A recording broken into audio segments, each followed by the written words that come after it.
Installing the CMOS battery.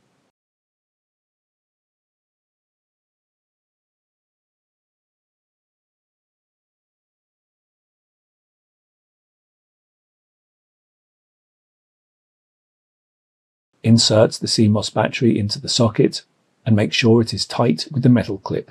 Press the battery down until it clicks into the socket.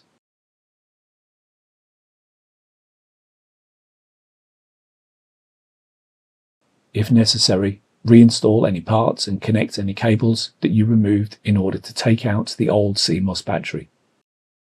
Install the air baffle.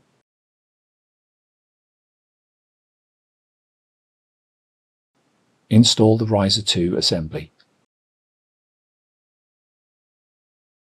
Install the riser 1 assembly.